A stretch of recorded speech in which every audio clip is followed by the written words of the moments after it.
எபேசு சபை அதிகாரம் 2.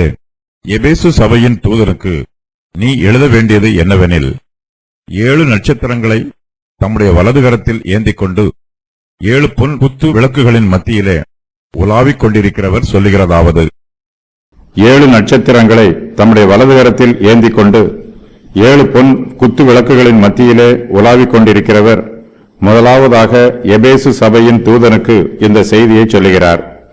கர்த்தராகிய இயேசு கிறிஸ்து தம்முடைய வலதுகரத்திலே 7 நட்சத்திரங்களை ஏந்திக் கொண்டிருக்கிறார். நட்சத்திரங்கள் இயேசு கிறிஸ்துவின் ஊழியர்களை குறிக்கிறது. கர்த்தர் தம்முடைய ஊழியக்காரரின் நன்மைகளை விசாரிக்கிறவர். கர்த்தருடைய ஊழியக்காரர்கள் அவருடைய விசேஷித்த பாதுகாப்பிலும் பராமரிப்பிலும் இருக்கிறார்கள். கர்த்தருடைய ஊழியக்காரர்கள் அவருடைய பலத்த கரத்தில் அடங்கி இருக்கிறார்கள். கர்த்தராகிய இயேசு கிறிஸ்து தம்முடைய ஊழியக்காரர்களை தாங்குகிறார்.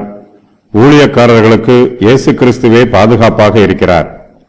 கர்த்தர் ஊழியக்காரர்களை தாங்கவில்லை என்றால் அவர்கள் சீக்கிரத்தில் கீழே விழுந்துவிடும் நட்சத்திரங்களாக இருப்பார்கள். நாம் கர்த்தருடைய கரத்தில் இருக்கும் வரையில்தான் நம்மால் நன்மையான ஊழியங்களை செய்ய முடியும்.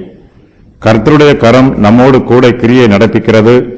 நாம் கர்த்தருடைய கரத்தில் உள்ள கருவிகளாக பயன்படுத்தப்படுகிறோம். நம்முடைய கர்த்தராகிய இயேசு கிறிஸ்து 7 பொன் குத்து விளக்குகளின் மத்தியிலே உலாவிக் கொண்டிருக்கிறார். இயேசு கிறிஸ்துவுக்கும் அவருடைய சபைகளுக்கும் இடையில் உள்ள ஐக்கியத்தை இந்த வாக்கியம் தெளிவுபடுத்துகிறது.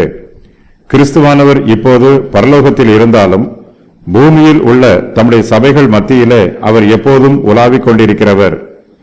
எபேசு ஆசியா மைனரில் உள்ள முக்கியமான வணிக மையம். காஸ்டர் நதி ஆகியான் கடலில் கலக்கும் இடத்தில் கடற்கரை ஓரத்தில் அமைந்திருக்கும் முக்கியமான வியாபார மையம். சிமிர்னாவில் இருந்து தெற்கே 50 மைல் தூரத்தில் இப்பட்டினம் அமைந்திருக்கிறது. இங்கு தியானாளின் கோவில் உள்ளது. ஆதிகாலத்து அற்புதங்களில் தியானாளின் கோவிலையும் ஒரு முக்கியமான அற்புதமாக கருதினார்கள்.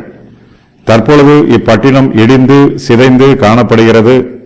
வெளிப்படுத்தின விசேஷம் 2:5 இப்பட்டணத்திற்கு நிறைவேறிற்று.